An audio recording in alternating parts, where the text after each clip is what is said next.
Si ustedes observan acá, el convenio MARPOL no es nuevo, es del año 73 y esto obviamente nace, como yo les decía la vez pasada, la mayoría de los convenios, protocolos, tratados y códigos de la OMI son reactivos. Es decir, este convenio no escapa a ellos y vino a surgir, o básicamente nació, a raíz de un derrame petrolero de gran impacto a nivel mundial en el Canal de la Mancha con un buque petrolero que se llama el Torrey Canyon. Entonces, los ingleses en ese momento se empezaron a reunir, comenzaron a revisar. Ya había unos documentos previos en la década de los 50 y los 60, pero a raíz de ese evento, en donde un buque se encalló en el Canal de la Mancha y ocasionó un derrame de gran importancia, para ese momento fue el derrame petrolero más grande en la historia de la humanidad. Eso, por supuesto, no llega ni a un tercio de lo que hemos tenido en el siglo XXI, pero en ese momento se generó esta regulación. Y si ustedes observan acá, vemos cómo ha ido avanzando las diferentes enmiendas al convenio MARPOL o MARPOL. Y vamos a hablar de un tema importante al final del plan SOPEP. ¿Okay? Bien, en la parte de presentación de la compañía, si ustedes observan acá, yo presento los servicios de Menram Panamá. Esta compañía, yo soy su cofundador. Estuve al frente como gerente general durante 5 años y medio, pero en ese momento, lo respeto, no quise cambiar la presentación. Yo lo proyecté allí, pero eso no es relevante en este momento. Lo importante es que mantenemos los mismos servicios. Obviamente aquí el tema de entrenamiento no era el principal, sino de consultoría y de servicios en materia de protección marítima y de seguridad marítima. Vamos a hablar qué es el convenio MARPOL. Ya explicamos que las siglas vienen del acróstico o la raíz de la palabra Marine Pollution. Pero este convenio, básicamente, su traducción literal es el Convenio Internacional de Prevención de la Contaminación del Mar por los Buques. Si nosotros analizamos desde el punto de vista holístico qué hace un buque y qué tiene un buque, vemos que todos los tipos de desechos y todos los tipos de contaminantes habidos y por haber, es decir, los que pueden ir al suelo, los que pueden ir al agua, los que pueden ir al ambiente en general, los que pueden ir al aire, los que pueden ir en forma de basura, los que pueden ir en forma de desechos industriales, los que pueden ir en forma de desechos peligrosos e inclusive desechos domésticos. Es decir, los buques es como una ciudad ambulante pequeña en una escala minúscula. Es decir, todo lo que se genera en desecho o en basura o en elementos contaminantes son producidos por las naves. Entonces este convenio, como les decía, tiene unos antecedentes muy importantes, que es el Oil Spill en 1954, que entró en vigor ese mismo año. Luego, esas fueron las primeras iniciativas en materia de prevención de contaminación del mar, básicamente por la preocupación del tema de los hidrocarburos.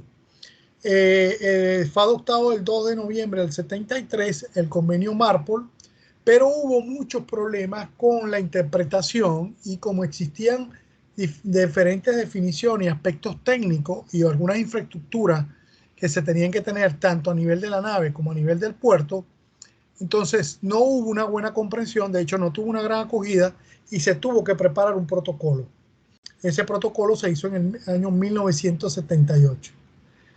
Fue respuesta a un gran número de accidentes de buques tanques. Destaco el caso del Torrey Canyon en el año 69. Luego se le añadió el anexo 6 o el Annex 6, que es el Air Pollution, que entró en vigor el 19 de mayo del 2005. Y el convenio MARPOL ha sido objeto de diversas actualizaciones mediante la incorporación de todas las enmiendas. ¿En qué consiste este convenio? Bueno, todos los buques o todas las naves a las cuales les aplica esto, volvemos al mismo criterio de la comunidad internacional, de la OMI. Es decir, todo buque de un arqueo de cierto tonelaje hacia arriba es obligatorio que tiene que cumplir con el convenio.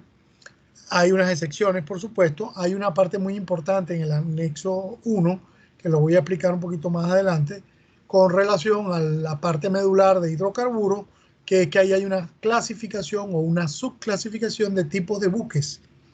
Entonces, ahí están los tipos A, los tipos B, los tipos C, y hay unos buques que no están mencionados allí. Y ellos hacen una diferenciación, especialmente los buques tanqueros, los petroleros y los quimiqueros. Y hay unas regulaciones adicionales para ello, porque incluye inclusive lo del doble casco y una serie de equipos y dispositivos para el manejo de la carga. ¿Qué deben tener las naves? Básicamente deben cumplir con ese convenio, deben cumplir y tener unos certificados estatutarios obligatorios en donde se destaca el certificado IOPP, que es el International Oil Pollution Prevention, Certificado Internacional de Prevención de la Contaminación Marina por los Hidrocarburos. Este certificado normalmente viene acompañado de un suplemento. Este suplemento hace una especie de un checklist o un listado sí, una lista de chequeo con el registro de construcción y el equipamiento que deben tener las naves. El certificado NLS, que es el Certificado Internacional para el Transporte de Sustancias Nocivas Líquidas a Granel. El Certificado Internacional para la Prevención de Contaminación por las Aguas Sucias, lo que se conoce como el SHAWAS Certificate. Y el certificado IAPP, que es lo que se conoce, este es el IEPP, y este es el ISPP, IEPP y el IAPP. El IAPP es el International Air Pollution Prevention, que es el Certificado Internacional para la Prevención de la Contaminación del Aire por las emisiones de los buques. Es decir, un buque puede generar diferentes descargas o diferentes desechos contaminantes y este convenio abarca todos y cada uno de ellos. Algunos países no tienen aprobado todos los anexos, vamos a hacer énfasis en eso. Y lo más importante obviamente son el anexo 1, anexo 2, el anexo 1 y 2 y obviamente el anexo 5 y 6. El 3 y el 4 no es que no sean importantes, pero hay países que se han reservado, sobre todo con el 3, en su cumplimiento. Vamos a hablar un poco de la ONU y vamos a hablar un poco de la Organización Marítima Internacional. Como todos sabemos, esta filmina yo lo que hago es un resumen muy pantallazo, que la Organización Marítima Internacional está adscrita administrativamente y funcionalmente al Sistema Internacional de las Naciones Unidas.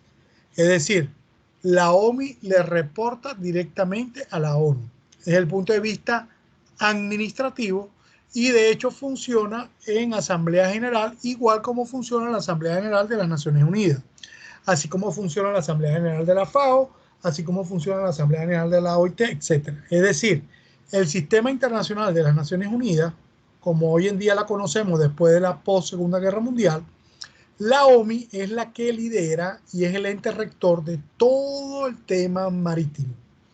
Y el tema marítimo es amplio, no es solamente seguridad, no es solamente construcción, no es solamente prevención de contaminación, hay aspectos legales, hay aspectos de fletamento, hay aspectos de logística, hay aspectos de contrataciones, hay aspectos de formación, hay aspectos de seguridad, etcétera, etcétera, etcétera.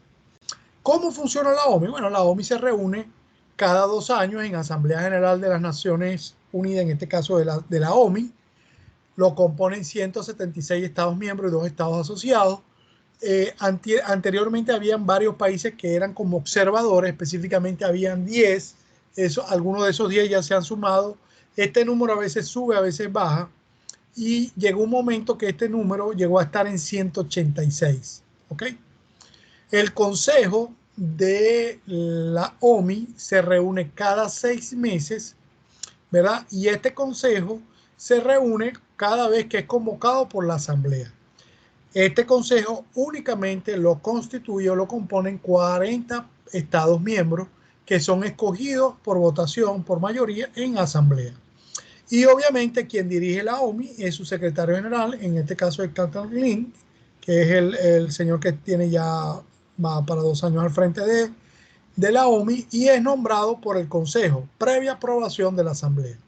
Es decir, la OMI funciona como un parlamento, pero no es un parlamento de un país en particular, sino que es un parlamento, una asamblea general de todos los representantes o delegados permanentes de los países que hacen vida y que son signatarios de la mayoría de los convenios de la OMI. Entonces cada país, su representante levanta la mano con la señal de costumbre y así es como se aprueban las cosas.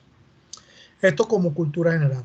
Por cierto, esta semana que acaba de culminar, específicamente el día viernes, yo vi con mucha alegría una noticia importante, que eso está fresquito, eso está calientico, que la AMP envió y el ministro para los espacios marítimos, el tema marítimo, que es el administrador general de la AMP, que es el arquitecto Noriel, que nos representa a nivel internacional, estuvo en la OMI, estuvo presente en la votación que hicieron, y Panamá quedó encuadrada en la lista de los países clase A, que es una clasificación especial de los Estados miembros que tienen mayor importancia, los que tienen más relevancia y que tienen mayor cumplimiento de las normas y los convenios de la OMI, y que las constituyen única y exclusivamente 10 países. Y Panamá entró en ese grupo selecto la semana pasada en una votación que se hizo en la OMI.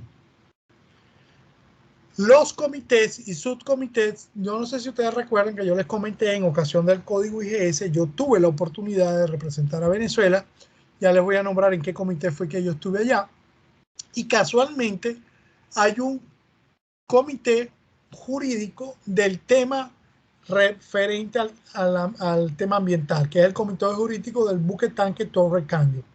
Entonces los comités son estos 5 que están acá: el Comité de Seguridad Marítima, que es el CSM, el Comité de Protección del Medio Marítimo, que es el CPM, el Comité Jurídico del Buquetanque Torre Canyo, que fue el que generó o propició el convenio Marpol y después su protocolo, el Comité de Cooperación Técnica y el Comité de Facilitación.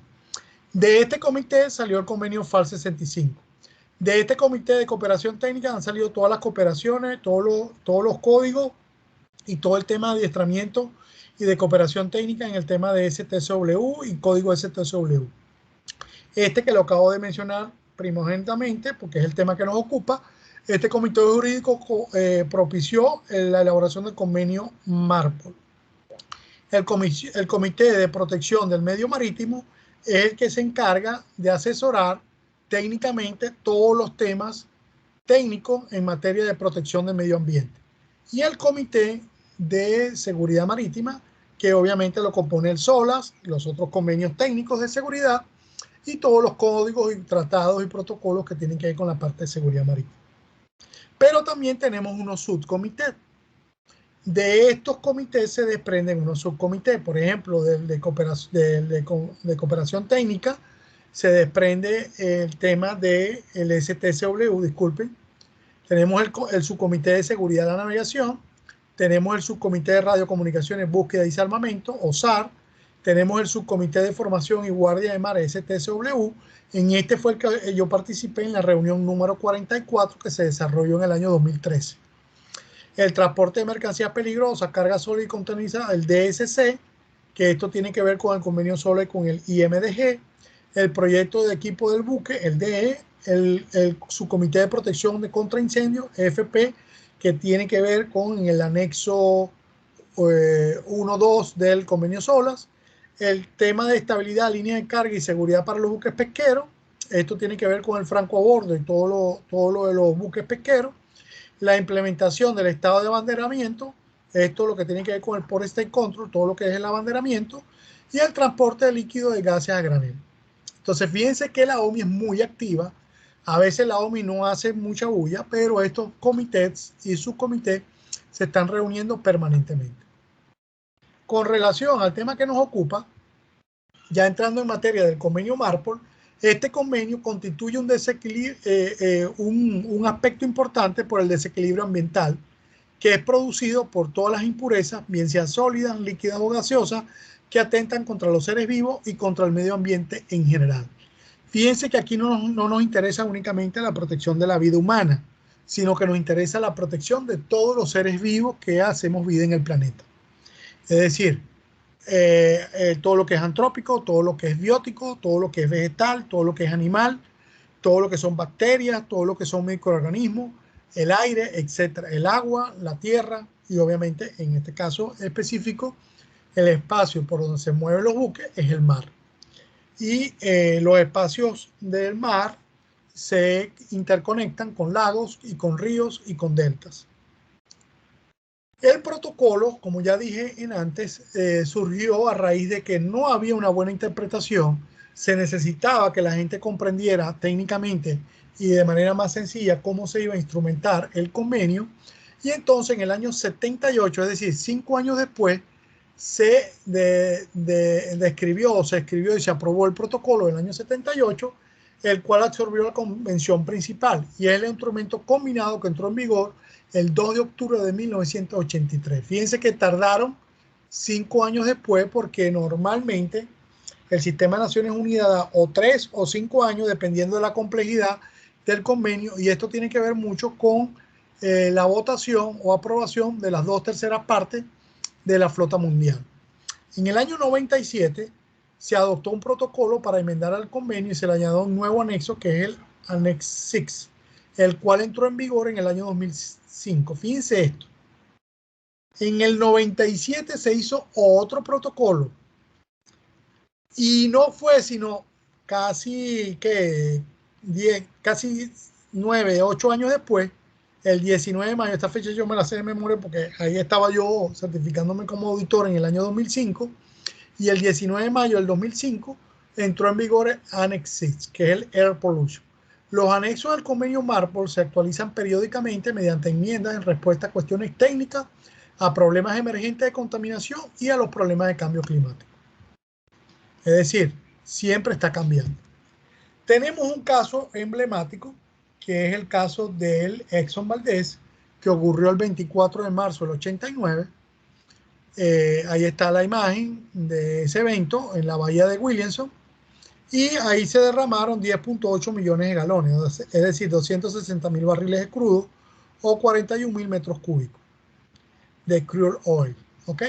Esto, aunque usted no lo crea, la Exxon casi se quiebra por este evento. El capitán estaba tomado, estaba rascado, estaba ebrio.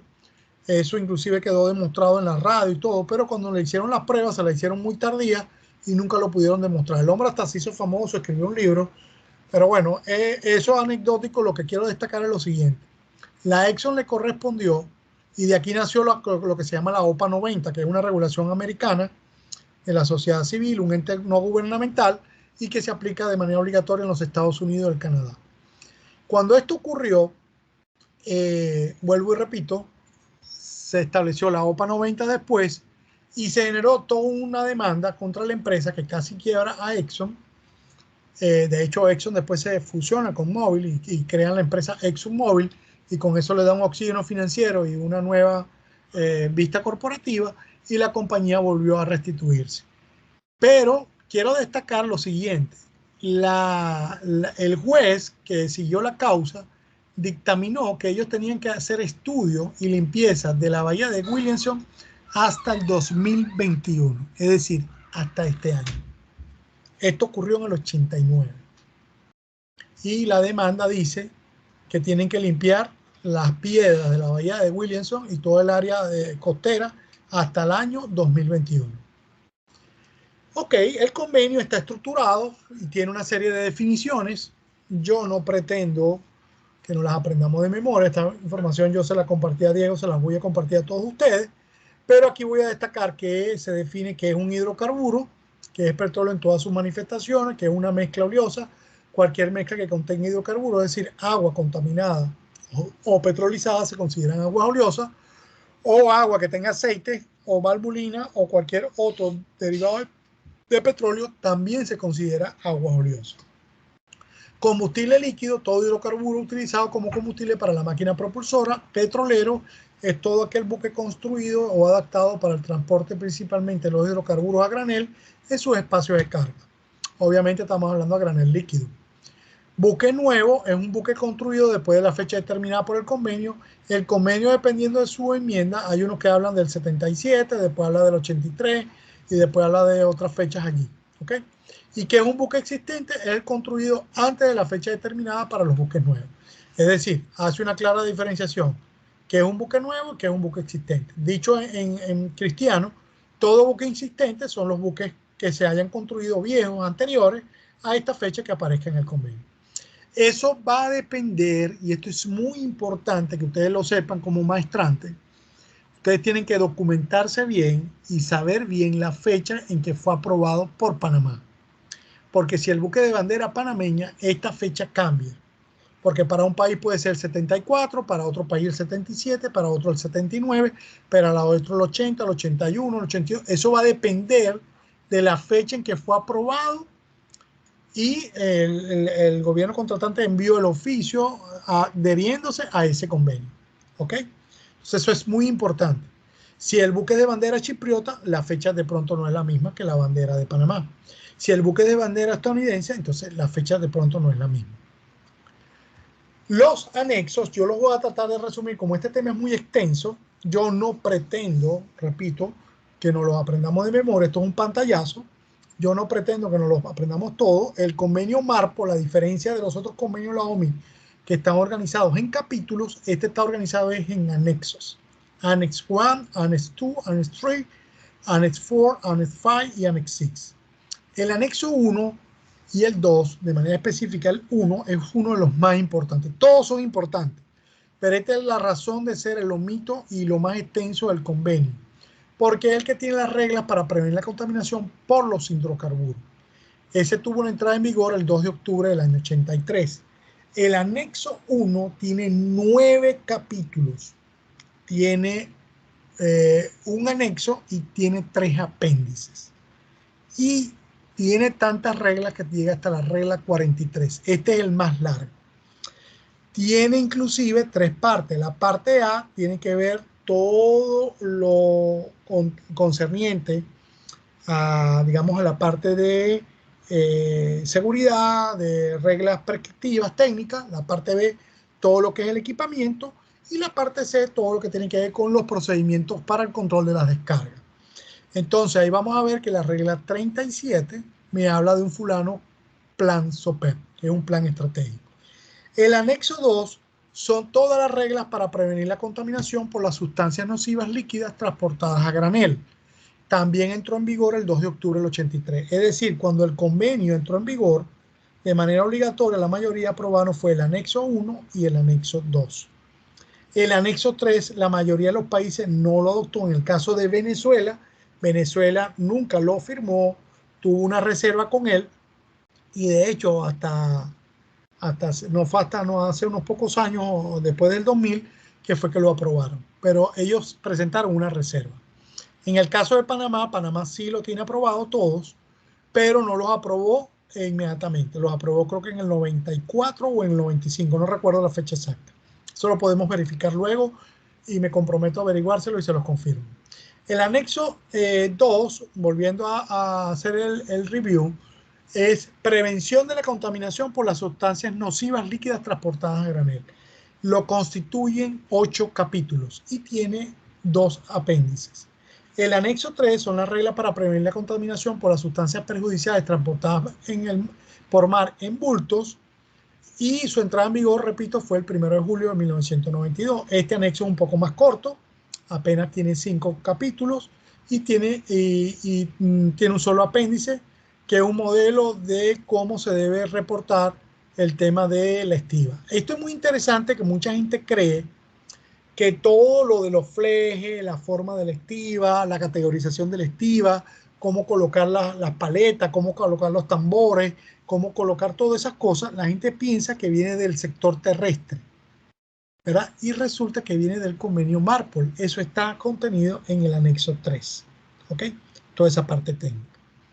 Luego tenemos los anexos, Annex 4, Annex 5 y Annex 6. El anexo 4 es las reglas para prevenir la contaminación por las aguas sucias de los buques.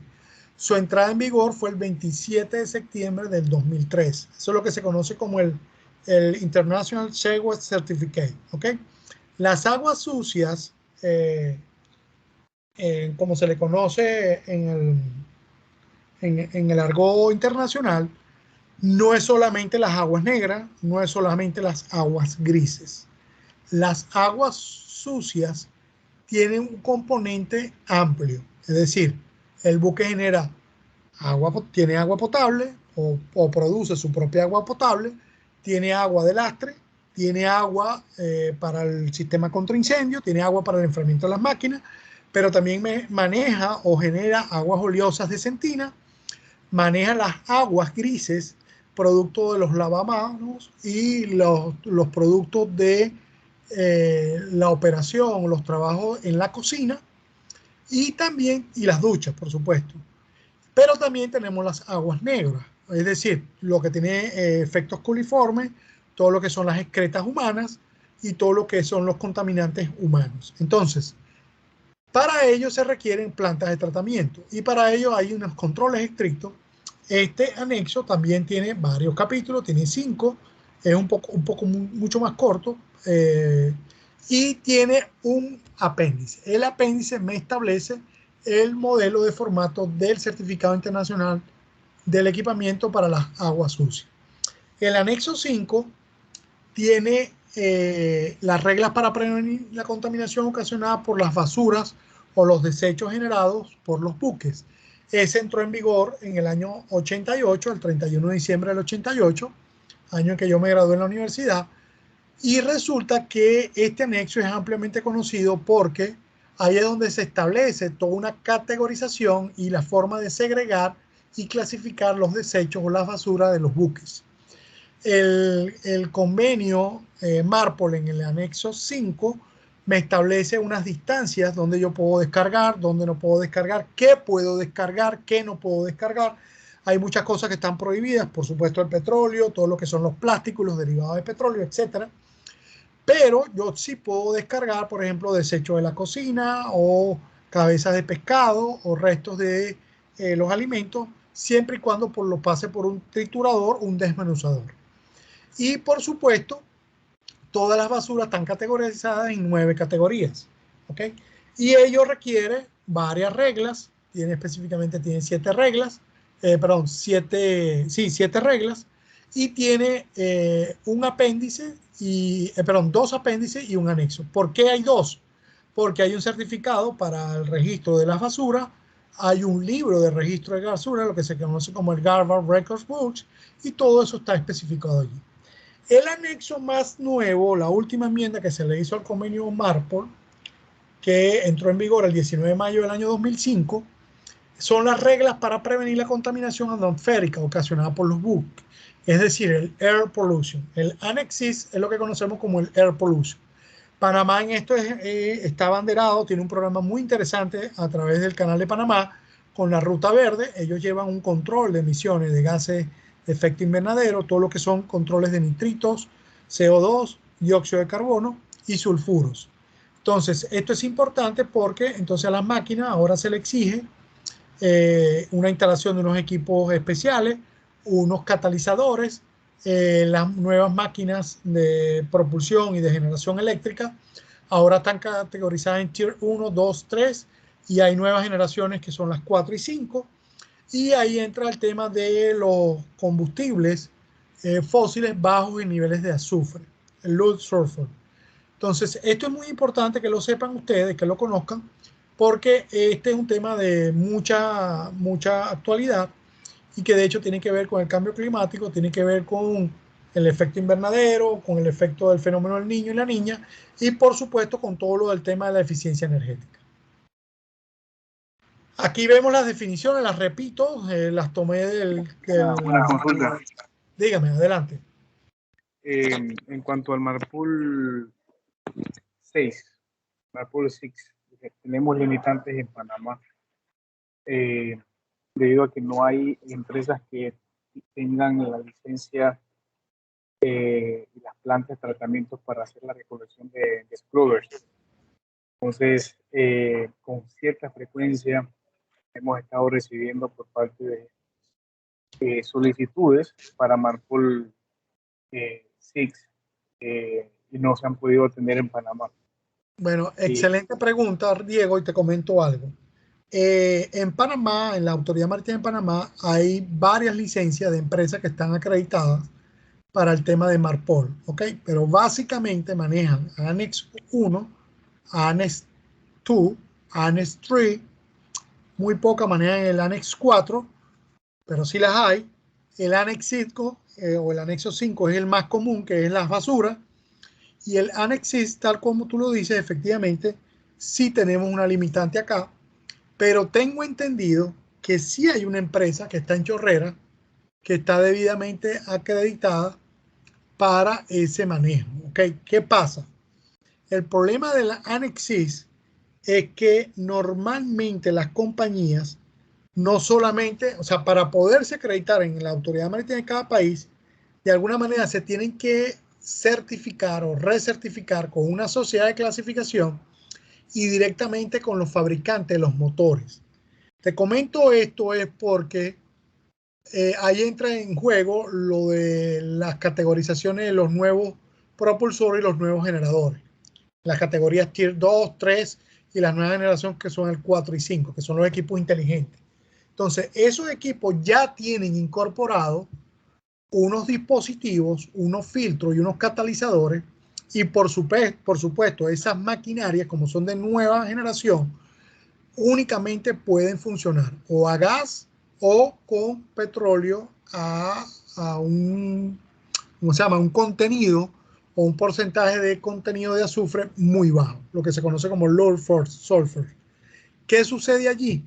Ahí es donde está la limitante. Y esto es un problema porque hay varios sistemas o hay varios equipos que la OMI aprobó, específicamente como 3, 4 tecnologías que están aprobadas, y entonces hay una puja, hay un problema porque, por supuesto, cada país o cada gran consorcio de empresas de esos países que fueron los que diseñaron estos sistemas, quieren imponerse en el mercado. Y la OMI no ha, eso hay que aplaudírselo, no ha permitido que se genere una especie de un monopolio. Sin embargo, en la práctica se está dando una especie de monopolio, tal como tú lo comentas, de que no existen o no hay una diversidad de empresas certificadas para atender esos requerimientos. ¿Okay? No sé si eso amplía tu respuesta para lo que me preguntaste. Sí, sí, claro. El otro tema también es que algunos proveedores han dicho, no tengo Marpol 6, pero te lo trato como Marpol 3 O dos. ajá. Entonces, por temas de... El anexo 2 te lo pudiera perfectamente dar porque son sustancias nocivas. Sí, pero bueno, la línea ha desistido de aceptar, pues. Ellos quieren una empresa que esté debidamente acreditada y todo lo demás.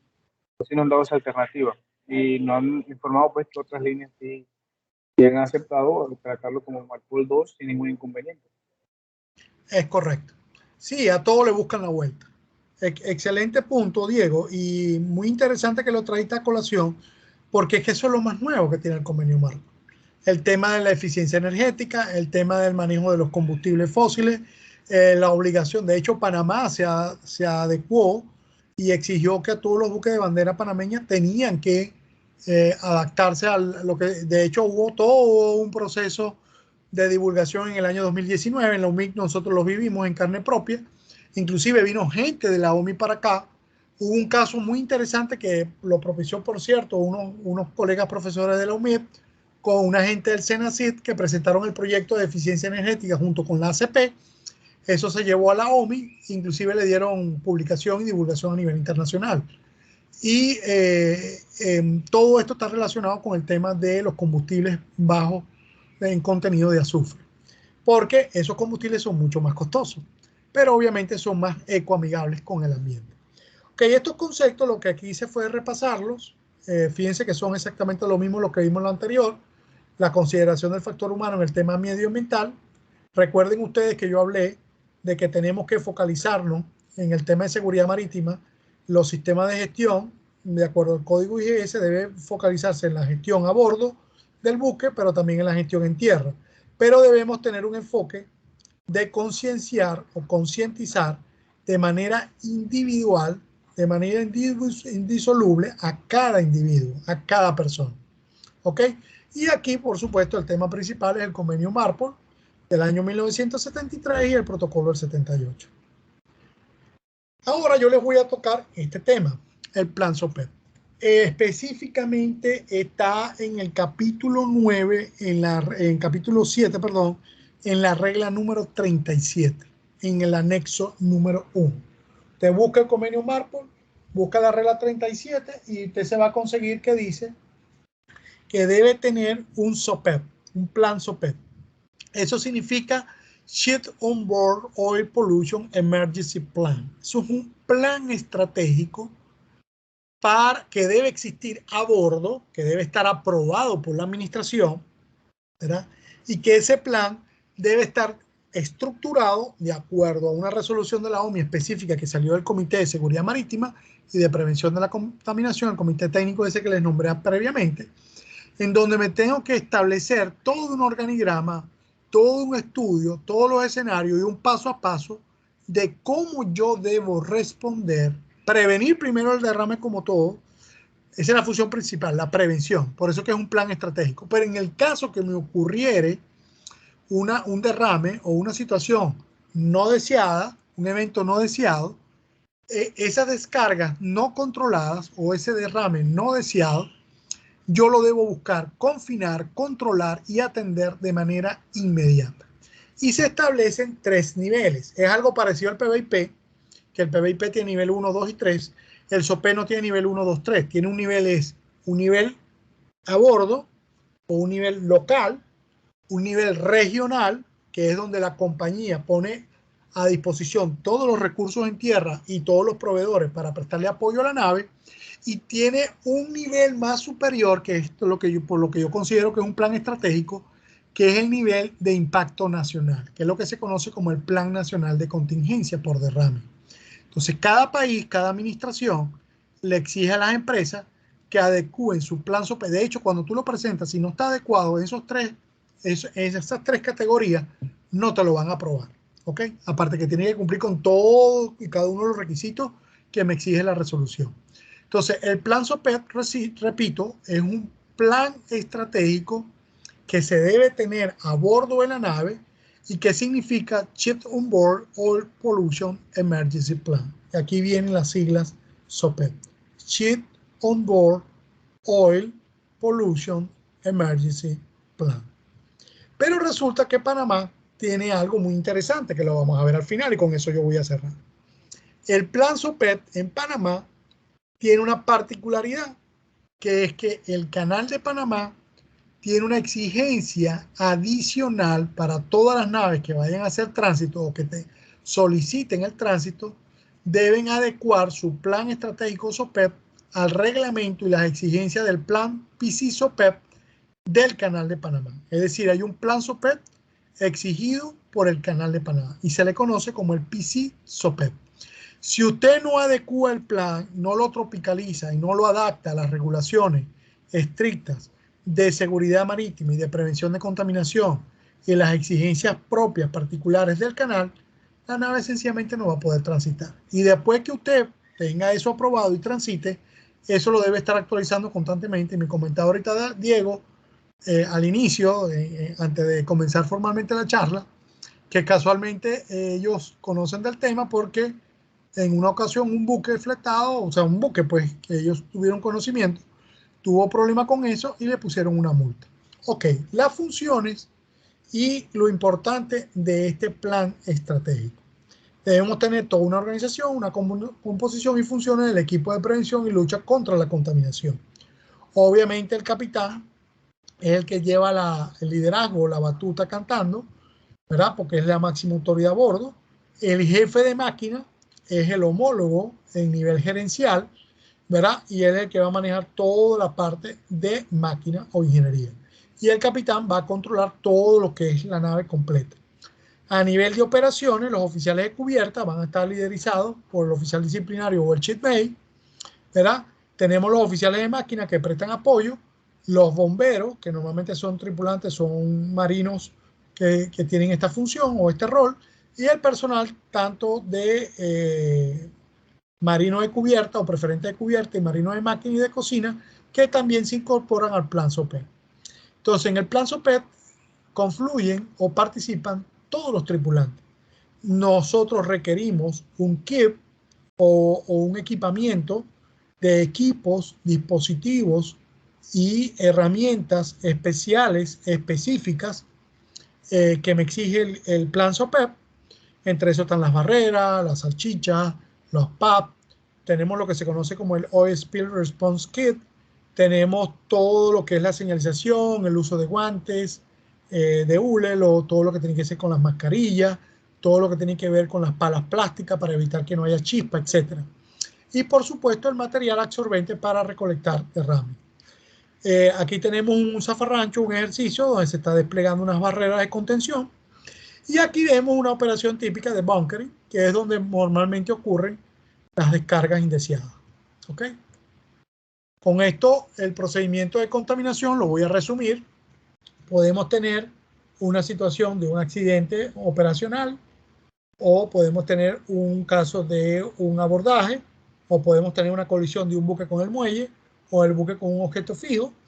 Y en los casos de derrames o encallamientos, por lo general, estos siniestros marítimos son acompañados con derrames e incendios, como se ve acá.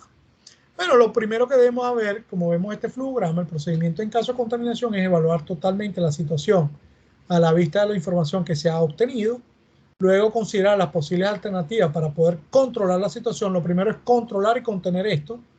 Luego establecer un orden de prioridades. Luego que se establece ese orden de prioridades, pasamos a la acción y ejecutamos esas acciones y le hacemos monitoreo y seguimiento a esos resultados e introducimos las correcciones necesarias o los elementos o acciones correctivas que ellos requieran. Y este proceso es cíclico. De hecho, el plan SOPET en sí es un reporte, que se los voy a mostrar acá, más adelante, un reporte establecido estándar, y ese reporte después tiene que haber un reporte de seguimiento, y al final tiene que haber un reporte de cierre y un informe o un reporte en general de la situación de la activación del plan de contingencia. La medida para controlar las descargas al mar, podemos tener situaciones de derrames operativos y de derrame debido a siniestro. ¿Por qué dividimos estas dos actividades? Bueno, porque son dos situaciones totalmente distintas. Los derrames operativos pueden ser vertidos accidentales de poca entidad, pueden ser ocasionados por rotura de tubería o problemas de mantenimiento o mal mantenimiento de tubería, puede ser por una mala operación o un rebose de tanque, es decir, un problema operativo, puede ser rotura de mamparos internos o cuando la integridad estructural de la nave se afecta, o si hay un problema con el doble forro de casco y daños al casco con o sin salida de descarga al mar. A veces tenemos una rotura en un tanque, pero como hay un doble casco, entonces no queda el derrame, no cae al mar, sino que queda confinado entre el doble casco y el tanque. Los derrames debido a los siniestros pueden ser por embarrancada, por un toque de fondo sin embarrancada, puede ser a través de incendio o explosión, puede ser por colisión o abordaje, o puede ser por escora excesiva. Cuando me refiero a la embarrancada, estamos hablando de varaduras. ¿Ok? Aquí está el reporte. Este reporte yo normalmente en un curso que tenemos específicamente del convenio MARPOL y también cuando damos el curso de IGS, le enseñamos al personal cómo llenar este reporte. Este reporte es estándar, tiene una serie de codificaciones en letras, se utiliza el Código Fonético Internacional y se utilizan solamente números y letras y las descripciones son muy breves, son muy cortas. Entonces las personas se tienen que familiarizar con el uso de este formulario. Este formulario está contenido en la resolución de la OMI y específicamente está nombrada en la regla 37, dice que debe tener el plan SOPET dentro de los anexos este apéndice. ¿Okay? Este documento, repito, es un reporte de información requerida que usted tiene que hacer y está obligado a hacer al estado de abanderamiento. Es decir, el capitán de la nave debe reportarle a la compañía en tierra, en este caso al DPA y al Company Security Officer, pero especialmente al DPA, y le debe notificar a la autoridad marítima competente. Digo competente porque hay que notificarle a la bandera y hay que notificarle a la Capitanía de Puerto o la autoridad portuaria o al ente competente, whatever, donde me encuentre, del país en donde yo esté o anclado o haciendo operaciones de interfaz o sencillamente me encuentre navegando. ¿Ok? Esto es lo último, con esto voy a concluir, que yo quiero traérselo a ustedes como lo más maestrante. El canal de Panamá, si ustedes ven aquí las esclusas anteriores, el segundo juego de esclusas, ¿verdad? Es una exigencia propia, particular de la reglamentación interna y de las regulaciones tan estrictas que tiene el canal de Panamá. El Canal de Panamá, dentro de su reglamento, establece que las naves que vayan a tener derecho a tránsito deberán presentar ante la autoridad marítima para su aprobación un PISI-SOPEP, lo cual implica inclusive una inspección. El PISI-SOPEP, si ustedes ven el nombre, es exactamente el mismo SOPEP, pero se le antecede la palabra o las siglas PISI, que significa Panama Canal SOPEP. Es decir, el Panama Canal Shipboard Oil Pollution Emergency Plan, o como ellos lo denominan, el Panama Canal Shipboard Oil Spill Emergency Plan. Y aquí les puse un ejemplo, porque todas las naves, repito, deben preparar o adecuar, aparte de su plan SOPEP, tienen que incorporar una serie de exigencias y requisitos técnicos que cumplan con el reglamento de acuerdo a lo exigido en los requerimientos para poder entrar y transitar el canal. Si usted ve aquí en inglés, dice que este plan se presenta y se fue preparado en concordancia o en cumplimiento con el PISI-SOPEP de los requerimientos para los buques que van a entrar y navegar por el Canal de Panamá, requerido por la autoridad del Canal de Panamá. Esto es algo único, así como existe el dispositivo metálico para remolque que se llama el paso del Canal de Panamá, el Escobén de Panamá.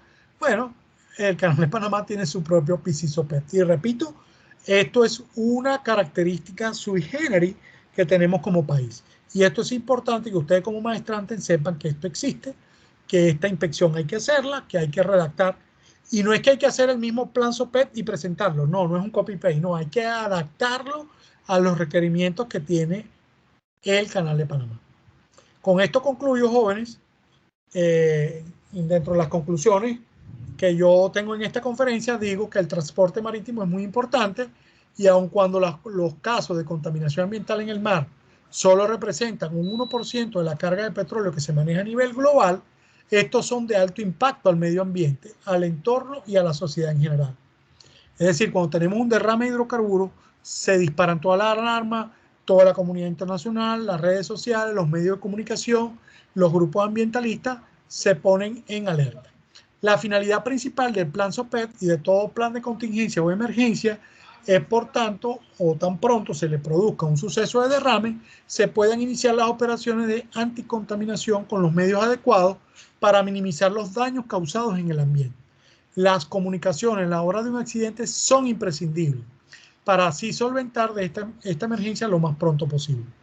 El tomar medidas de prevención y de protección al medio ambiente siempre es una buena práctica y un buen negocio para toda organización o empresa. Me refiero no solamente al medio naviero, sino todas las compañías que hacen vida en el clúster marítimo. Esto incluye las compañías de servicio. La manera más eficaz y menos problemática para evitar la contaminación por causa del petróleo es evitando incidentes tomando las adecuadas medidas de precaución y de seguridad. Para ello es primordial la capacitación y el entrenamiento y los constantes zafarranchos tanto a bordo como en tierra. Es decir, la parte de formación, la parte de los simulacros, la parte de la capacitación, la parte de la concienciación es vital. Los países, empresas y cualquier organización que tenga participación en el negocio marítimo tiene como obligación primordial garantizar un ambiente marítimo libre de contaminación y de esta forma contribuir a mejorar la calidad de vida de sus conciudadanos y mejorar el ecosistema en general. Con esto me despido, jóvenes. Termino con mi presentación. Les dejo aquí el logo de la IMO, de la OMI, el logo del SOPEP y las diferentes presentaciones del convenio Marpol. Y vuelvo y repito, cuando estuve en la OMI, en el año 2013, me traje mi librito que lo compré allá.